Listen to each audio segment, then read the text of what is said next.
I, 38, have 2 children, a tween male and a pre-tween female with my husband.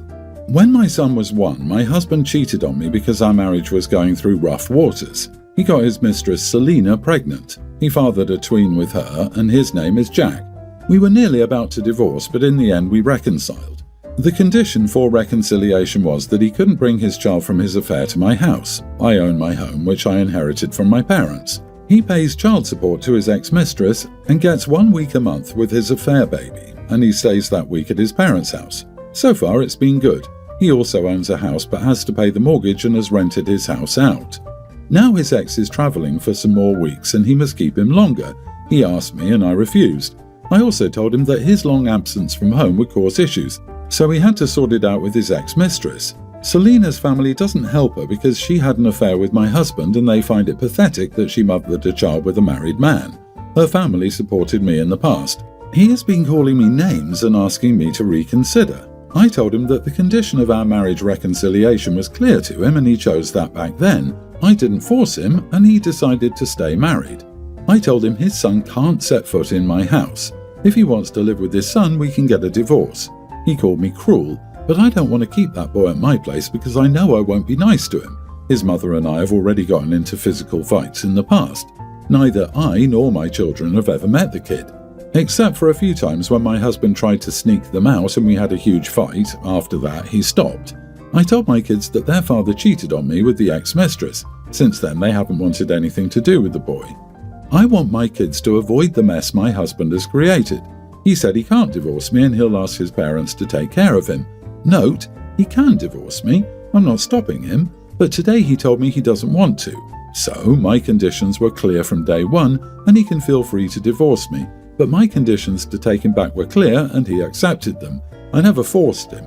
He can pursue a divorce if he doesn't like them. You are the idiot. Why wait for him to divorce you? Why don't you divorce him? Based on what you've written, you tolerate each other at best. I mean, he obviously sucks for cheating, but why reward him by staying? The thing is, I don't believe the current situation is good for the children either. Your marriage was over 10 years ago. Put the nails in that coffin and get on with your life. Yeah, why not just divorce him if you don't like that he has a kid with his former mistress? It seems like you're just keeping the marriage to manipulate him and continue to make him pay for his affair.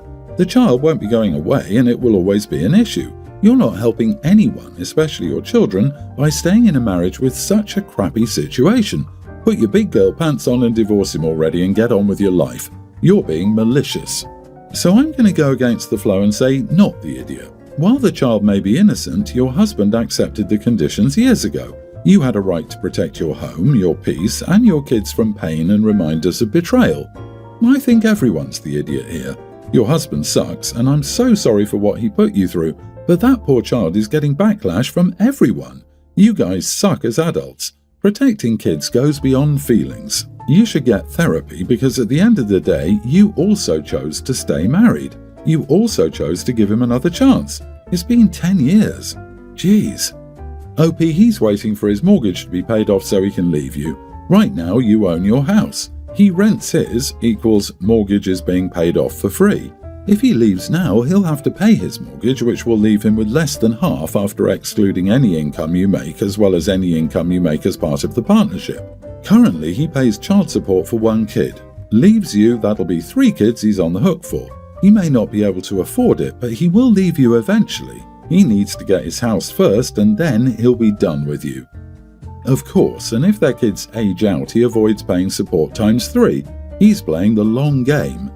Weirdly, these 2 dysfunctional adults are well suited, minus their children's well-being, given their self-centered behavior.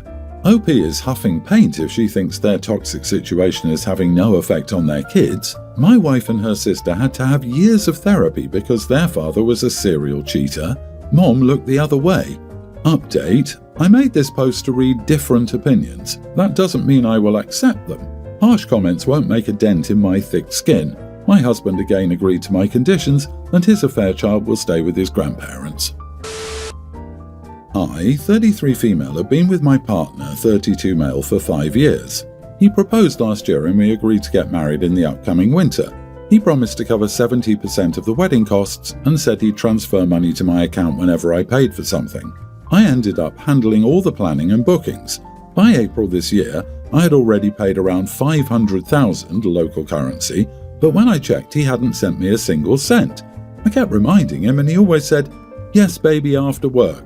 I work in an accounting firm with over 40 clients, so I'm insanely busy and didn't have time to double check every day, but I trusted him.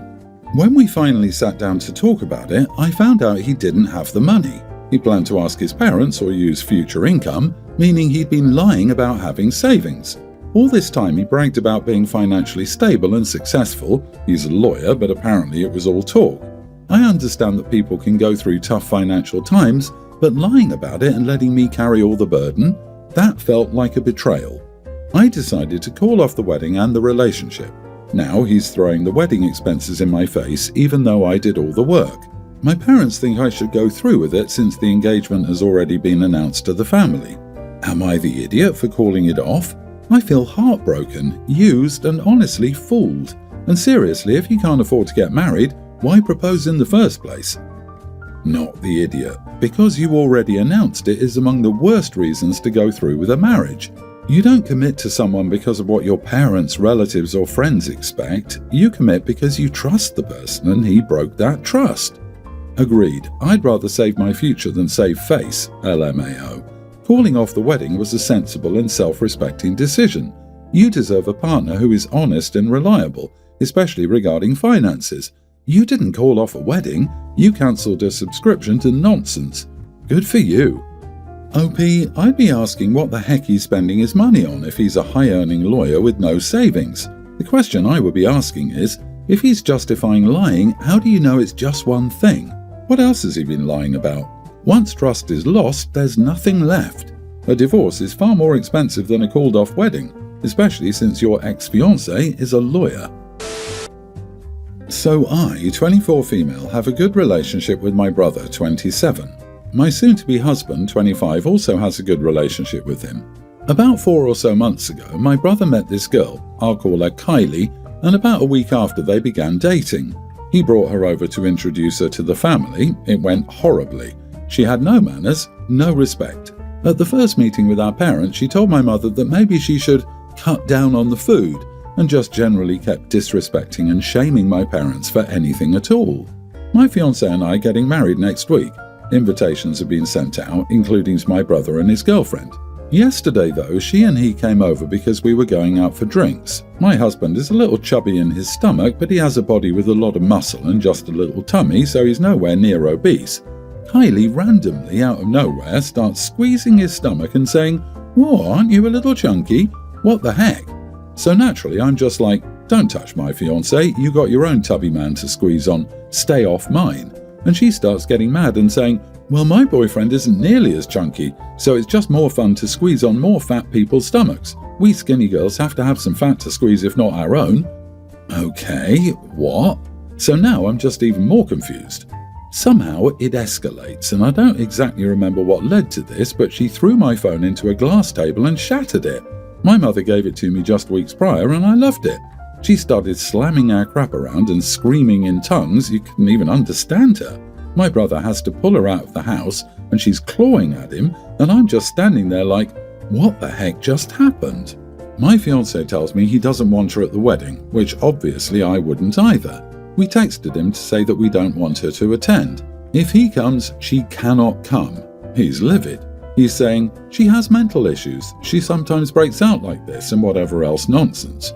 I tell him her mental status is not our problem, and I definitely do not want that insanity on my important day.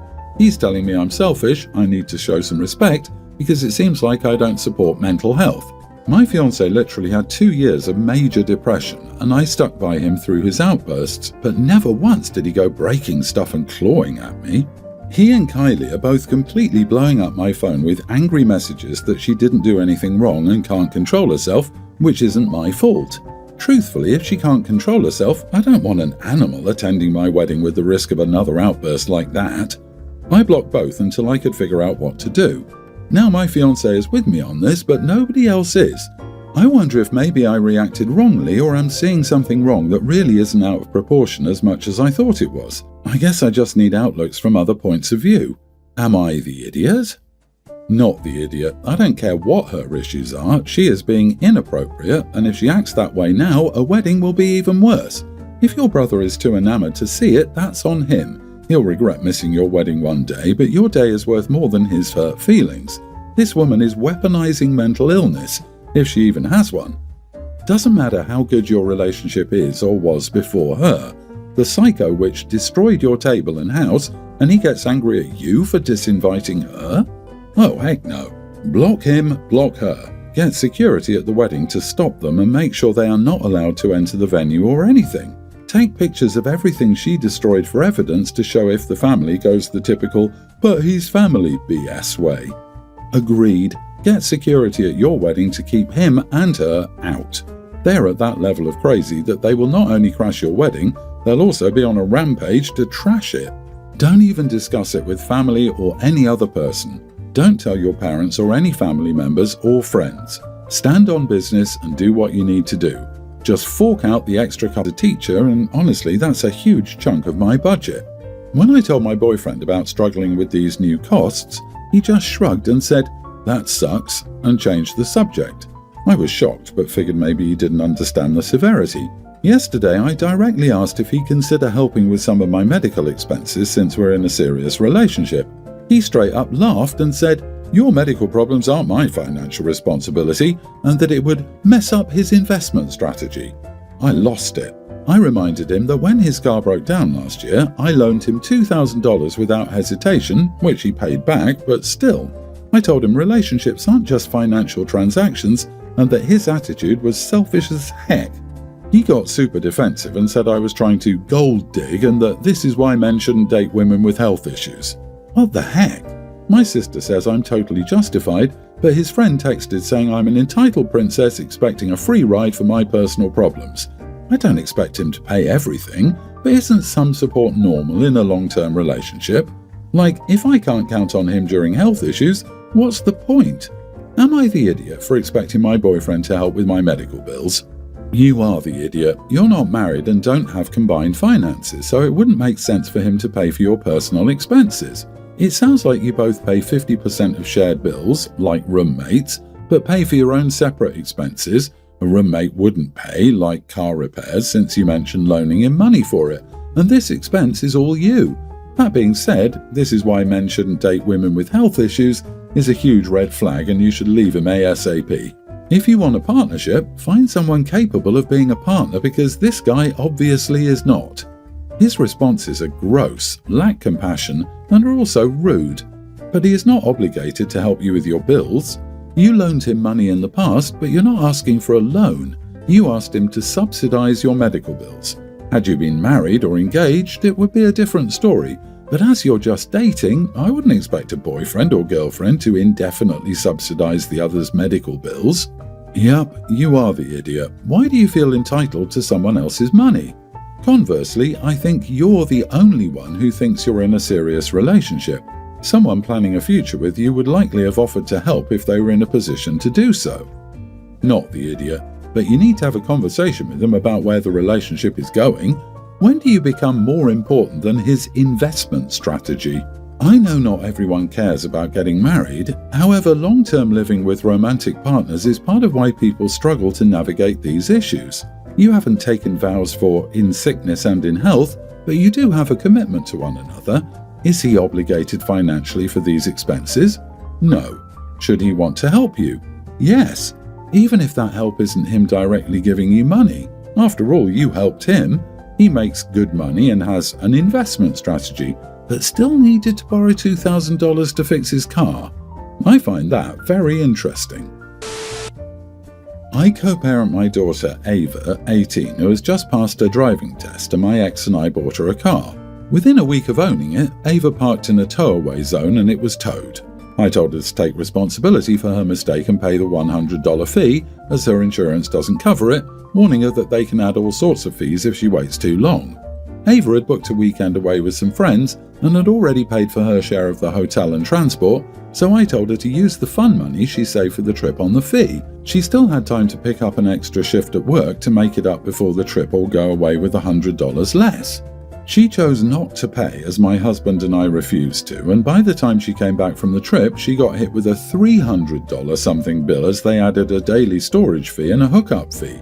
I told her that her actions had consequences and that I had warned her, and she was old enough to drive, so she needed to take full responsibility. She told her dad, who paid off the towing company for her, and I'm upset that she hasn't learned a lesson from this. I tried to speak to my ex, but he said she made a mistake and that it's only money that can come back at any time. I've since confiscated her car keys, telling her to pay me the towing fee instead, and her dad thinks I'm being too harsh, after Ava called him to complain about me.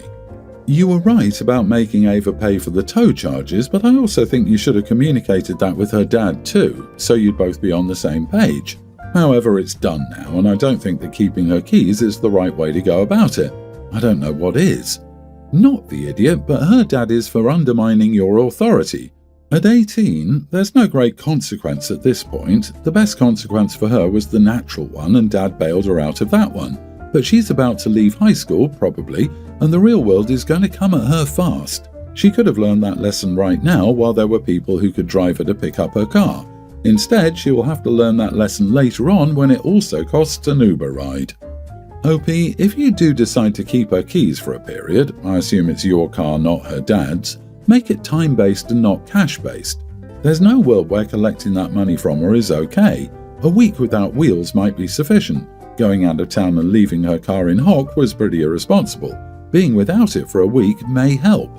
If the car's in the kid's name, OP's taking the keys is actually stealing. You are the idiot, OP. I think you should have paid the $100 fee, gotten the car out of impound and refused to give her the car back until she reimbursed you. That's what I would have done. Tow companies charge egregious fees. It's a bad choice to let your kid incur that daily expense as a life lesson.